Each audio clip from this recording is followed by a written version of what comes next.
Thank you and welcome to the show today. The topic this morning is the impact of imperialism and colonialism on the African continent. And to talk about the impact of colonialism and imperialism on Africa, we have with us Alana McLaughlin. Now, Lana, let's start off today by having you to give us some information in reference to your background, your education, and some of the things that were important in terms of eventually bringing you to us. But I also must remind the audience, in case you forget, that this is the beginning of the 9th year that we've had with you, and we certainly appreciate you. And what we would like for you to do is to give us some background, education, and some of your experiences so that our audience might know more about you and some of the things that have happened to you since you first started with us more than 9 years ago. Let's do it from that perspective. Well, Dr. Haney, I am in the 11th grade. I go to the Nashville School of Arts, where my specialty is music. I play trumpet and French horn and piano. I do jazz band, classical, and marching band with the Pearl Cone Marching Band in North Nashville. Growing up, I loved music, and I still do, but I also had a pull towards politics. I've always enjoyed learning why our government is set up the way that it is and why laws are established in the process that we go through to get said laws established. And I've always wanted to have a say-so in things, and so my dream is to be a political commentator. I do plan on going to college for it. I'm undecided as of right now, but that is my lifelong dream, and I believe that I will have a show of my own one day. That's basically sums up my background and why I'm on the show, and I feel like the show gives me kind of a head start on giving my opinion and spreading my knowledge to others, because ultimately that's all I want to do. And I feel like I can appeal to my age group a lot better, seeing as they'll probably respond better to someone who looks like them and is of their same, age range, as opposed to listening to Fox News or CNN. Very good. And so, Lana, let's talk about, I think we said that the topic today is the impact of imperialism and colonialism on the African continent. And during the last part of this segment, let's have you to give us some information in reference to the definition of imperialism, colonialism in the African continent, and why this should be important in terms of what we're talking about today. Well, imperialism and colonialism are often confused. Most people think that they're interchangeable, though they are not. Colonialism is a result of imperialism, and imperialism is when a larger, more powerful country takes control of a smaller country. For instance, imperialism could be described as Europe's influence on North America, or Europe's influence on Africa, which we'll be getting into in the next segment. Colonialism, when most people hear it, they think of Jamestown. They think of the early settlers here in the United States, but most people fail to realize that colonialism was a widespread thing, though it came in waves. There was the imperialism around the time of the early United States, and then new imperialism at the end of the 19th century, which is what we'll be focusing on today. And this is when Africa is divided during this period of new imperialism, I think, yes, as it was called. This is when British, German, all these forces came in and changed the face of Africa forever. Very good. And so what we'll do, we'll take our first commercial break in the next minute or so. But what I want you to do during this second segment is to enlarge upon this whole idea of imperialism and colonialism, and speak specifically to the African continent, because I think that you've got a lot of information in reference to the relationship between these three ideas. And what I'd like for you to do is to demonstrate to me, because I was somewhat reluctant to talk about this as a topic with you this morning, but I think you've demonstrated that you've got some good information in reference to it, and that you're ready to prepare and prepared to deliver it. So when we take our first commercial break, we'll come back and we'll give you an opportunity to go full force into telling the audience of the impact of imperialism and colonialism on the African continent. And of course, we'll be back with our audience following this very, very short commercial break.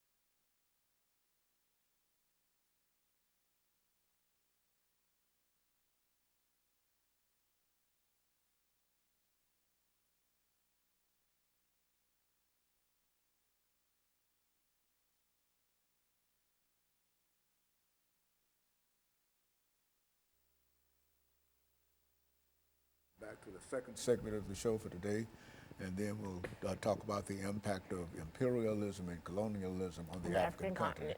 And then we can get into it. We'll have 8 minutes to do. This is going to be 8, right? Yeah, and then 10. Then 10 minutes to do the second. Got it. I think that I'm going to make this segment like leading up to imperialism, and then the 10 minutes like during and after. Okay, yeah, okay. Well, however you want to do it. Okay.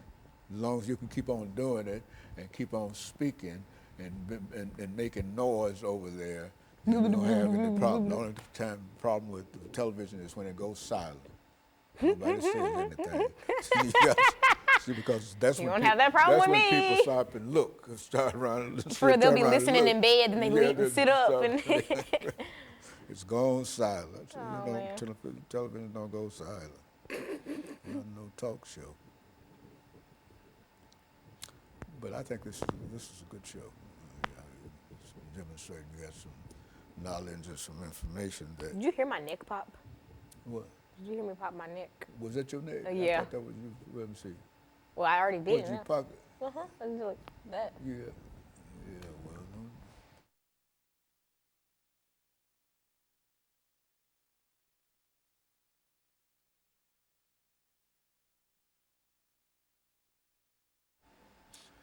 Thank you and welcome back to the second segment of the show for today. We're talking to Alana McLaughlin, and she's giving us some information in reference to the impact of imperialism and colonialism on the African continent. And so, Alana, let's take this second segment to become involved with what we mean when we say what kind of impacts are we talking about and what were the consequences of all of this activity and et cetera. Speak from that perspective. To fully understand the effects of colonialism and imperialism in Africa, we must study what imperialism and colonialism is and what made it unique to what happened to Africa. So in the last segment, I talked about how imperialism and colonialism are not interchangeable, though most people believe that they are. In imperialism, the Webster definition for imperialism is when a larger country takes control of a smaller country because they're less powerful. And whatever the larger the mother country does is up to the mother country. And we see that in effects in like early colonial United States, Jamestown, etc. But what happened to Africa is much different than what happened in North America because the United States ended up becoming an empire. We see during this new imperialism period, the late 19th century to the early 20th, in the United States around this time, we were experiencing the Industrial Revolution. America was on a high. We were bringing in lots of money. There was new waves of immigration. Things were on the up and up for most Americans, but in Africa, things were totally different. The scramble for Africa is the term coined to describe how European countries were fighting and scrambling to carve out Africa and to make it into new colonies so that they could have power in Africa and so that Africa could feed their greed. Now, the scramble for Africa had 3 different categories that all made it come together. The first was economic. Now, like I mentioned, the Industrial Revolution was going on during this time period, and not just in America, but also in Europe. And because of this, European countries were constantly looking for countries where they could export raw materials, where they could have a profitable market and a good, safe, and secure place to build companies and to mine, etc. And so they immediately thought Africa and Asia, but Africa obviously got a more negative effect of imperialism. Now, after they figured out that Africa would be just such an economic boost, the political factors came into it. Now, some of the big European powers like Britain, France, Germany, Italy, etc., all of these countries were fighting for power. They all wanted to be the next big country, the next this, the next that. And one of the easiest ways to be able to do that is to conquer and colonize these African then tribes and ethnic groups. They weren't necessarily colonies or countries yet. Now, the last is social. Now, during the Industrial Revolution, things in Europe weren't always on the up and up like how I described they were in the United States. There was lots of social displacement from people in rural areas whose homes are now like mining towns or like factory towns. There was lots of unemployment and lots of homelessness. And so initially, even before these European powers discovered the political and all these other sides, all these other positives for colonizing Africa, the first thought that these European countries had was, oh, we're just going to send our surplus population to these settler colonies in Africa, and that'll help with the unemployment and the homelessness. And that was the initial thought. That was what was supposed to happen to Africa. But of course, we see in 2019 that that did not happen. Now, German Chancellor Otto von Bismarck, he kind of knew that since the scramble for Africa was so intense that there would be conflict. And so his way to combat this conflict was to have the Berlin Convention. Now, representatives from all the European countries who would eventually go on to colonize Africa were represented, but there were no representatives from the African continent. And that's going to prove detrimental very, very soon. But in this convention, in this conference, the Berlin Act was birthed, and that basically was a guideline of how to rule the Africans, how to tame them, what to do, how to work with the natives, etc., and etc. But of course, it was not very accurate because there was no one from Africa present at this. And the biggest thing that came out of the Berlin Convention was the fact that these European powers sat with a big map of Africa and carved out new countries in Africa. So that's how the modern day face of Africa, that's how that came to be. So now that Africa's carved out and now that they have a plan for Africa, they start to put it into action. These European powers are coming over, basically telling these tribes and these groups that, you know, you're under our jurisdiction now. And new imperialism and the Industrial Revolution, this came almost immediately after the end of slavery. And so now the Africans are worried. They're like, slavery just ended and now we're just being re-enslaved in our own homes. And that was the beginning of the horrible, horrible impact that imperialism had on Africa. And so in a real sense, the slave system, the slave trade, had decimated the African population, but as that population came back, there was a new wave, a new desire on the part of Europeans to do other things with Africa, other to enslave Africans on their own continent. Because at the end of the slave trade, which was highly profitable, these European countries were looking almost immediately for a new way to bring in profit. And the Industrial Revolution came at a very, very great time, but there was a lack of workers and a lack of raw materials, both of which they decided they were going to get from Africa. Good, very good. And of course, Lana, what we'll do, we'll take our second commercial break, but I do want you to understand that I thought that the information that you gave in reference to that sort of highlighted it, and I'm pleased with the activity that you did in bringing that part of us together. But what I wanted to do with this final segment is to give you an opportunity to bring all of this information together and simply to talk about the impact that imperialism had upon the African continent. And I think that that'll be enough for us. And so we'll be back with our audience following this very, very short commercial break.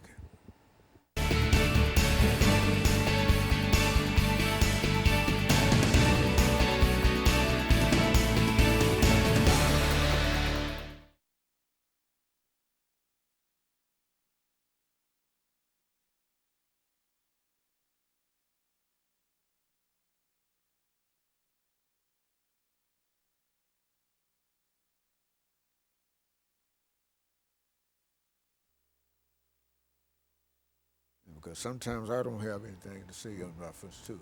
So, pull it all together.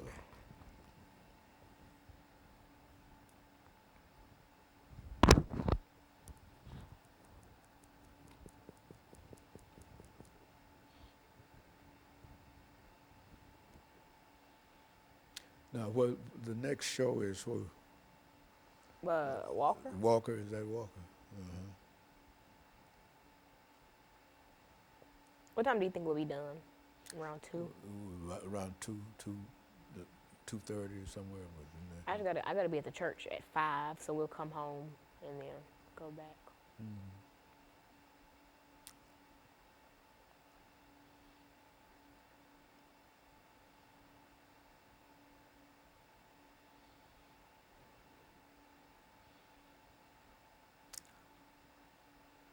We have to roll that down. That's some time we didn't use, you know that. I didn't. Yeah. I didn't know. So you don't see it, but I can see it. Yeah, I don't. I'm just going with the flow. Yeah. Well, that's all right.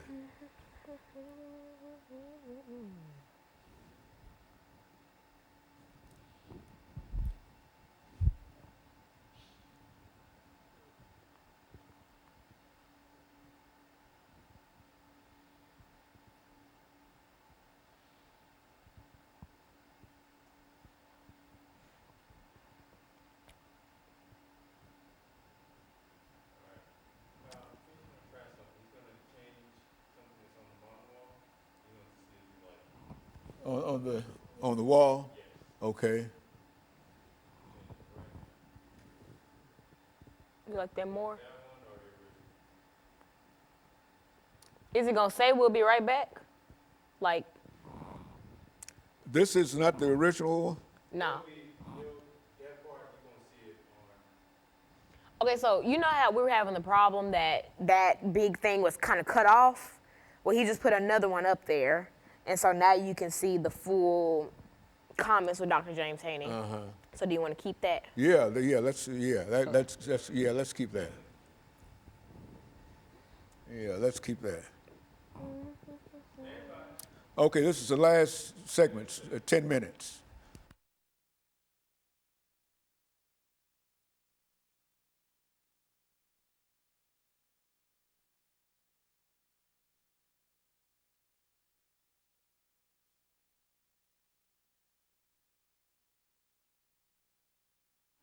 Thank you and welcome back to the final segment of the show for today.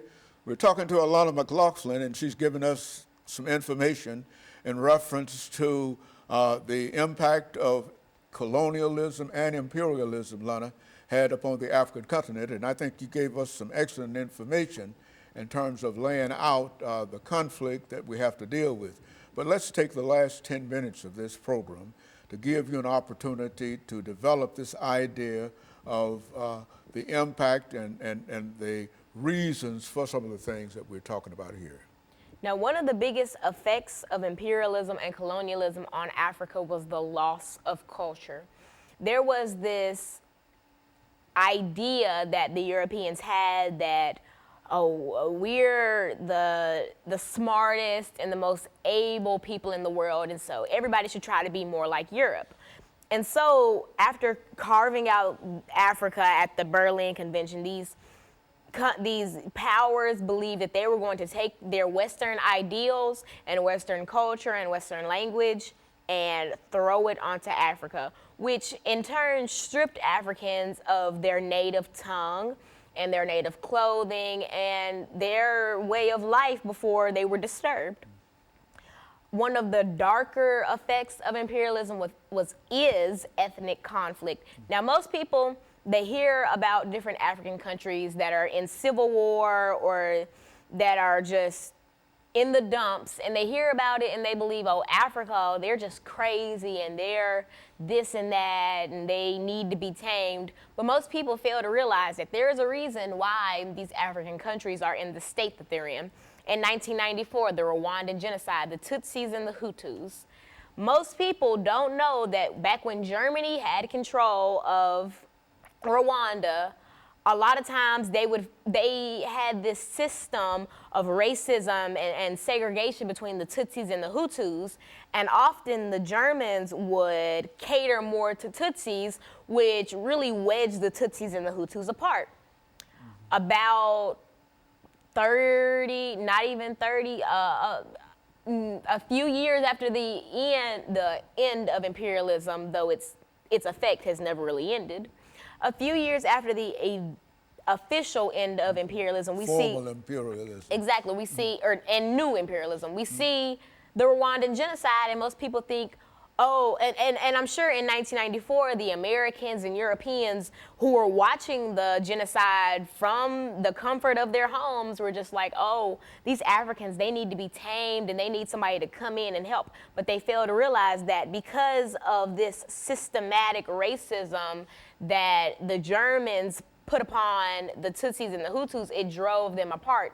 And so the Hutus finally gained control of Rwanda, and in 1994 killed 800,000 Tutsis in the span of 2 or 3 months, I believe. And a lot of people fail to realize where this type of stuff comes from. For instance, in the Congo, they're in civil war right now. A lot of people don't understand why they're in civil war or what's happening or why the M23 has control of the Congo, but it all stems back from imperialism. It stems back from pitting these countries against each other. It stems from ripping them out of their homes, forcing them to work, forcing them to find shelter in these gangs, in these groups, in these terrorist groups, forcing them to compete with Europeans for a way to live. We see in the Virunga State Park, which is home to the rare mountain gorillas in the Congo is currently under the control of the M23, and the state park is struggling to stay open while there are powers that are coming in that are trying to mine in the park, though mining is illegal in the park, and that are trying to take away the livelihood of these people. And it just makes me sick that so many outsiders don't realize that Africa as a whole, the continent, did not choose to be the way that it is. And it certainly did not choose to be portrayed the way that it is. And so I feel like it is my duty on the show to be able to bring a different insight into stuff like this, because I know that once I first learned about the Rwandan genocide, it scared me. I thought, how could people be so cruel to each other? Then I realized people aren't naturally just that cruel to each other. There's some type of outside, interference, and I realized that was Europe. That was people coming in and pitting these countries together. Oh, when I mentioned in the last segment that at the Berlin Convention there were no representatives from Africa there, when they were carving out what the countries, all these borders and whatnot, oftentimes they would separate ethnic groups and tribes that were allies, that had similar like farming techniques or agricultural techniques. They would split up these countries and then put them, or they would make a new country or like a new colony with ethnic groups that didn't really get along with each other, that had different ways of life. For instance, with the Tutsis and the Hutus, I want to say that the Hutus tended to be more cattle herders and the Tutsis were more workers.